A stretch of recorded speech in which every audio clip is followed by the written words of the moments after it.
I'm Jeffrey Rosenfeld, neurosurgeon at the Alfred Hospital in Melbourne, Australia, and Professor of Surgery at Monash University. I was the head of neurosurgery at the Royal Children's Hospital in Melbourne when I was doing the HH surgery. I'm Lisa Soeby, co-founder of the Hope for Hypothalamic Hamartoma Foundation and mother of a son with a hypothalamic hamartoma from Phoenix, Arizona. And I'm Rekate. I was the director of pediatric neurosurgery at the Barrow Neurologic Institute in Phoenix, Arizona.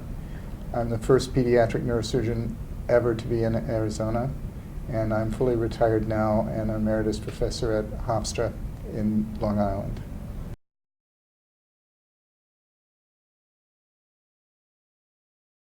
I'm honored to be here today, to be seated next to these incredible neurosurgeons.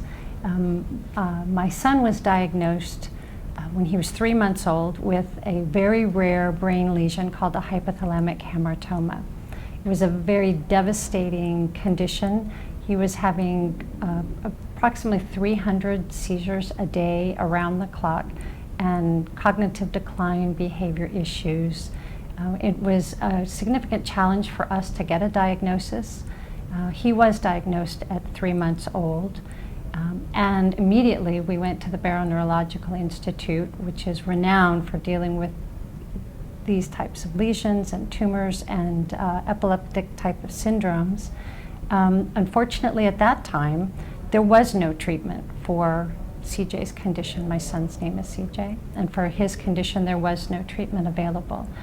So we lived with that, all the struggles and the trials of watching my son decline and having seizures around the clock had a profound effect not only on him, but on our family and our extended family. We searched the internet, actually, and medical libraries, because for my husband and I, the answer of there is no treatment, just be prepared to put him in an institution, probably about age 5, was not something that we could live with. And through the power of the internet at that time, very early on, I was able to connect with some other families that had their other children with the same disorder. And one of the families happened to be from Australia, and they reported that they were going to go into surgery that day. They had found a surgeon in Melbourne, Professor Rosenfeld, who had worked very hard to find a route to be able to operate on that tumor. And we were thrilled to follow their progress. And she went into surgery, had the last seizure, was before surgery, and was seizure-free after. And at that point, we consulted with Dr. Rekate and some of the other gifted neurosurgeons there in Arizona and said, this is incredible, there's a breakthrough, will you do this surgery? And at that time, they were not comfortable. It was a new procedure, it was not done on hypothalamic hamartomas, and said, you know, we're not comfortable at this time with that surgical approach. And thank goodness for the profound professional that Dr. Rekate is. He pulled us aside and said, if Jeffrey Rosenfeld says he can do this surgery and that's where you need to be, I will do everything in my power to get you there. And he did. We went to Australia, had the surgery with Professor Rosenfeld. It was very successful. And we came home seizure-free without all of the feared events that might happen by going that deep in the brain.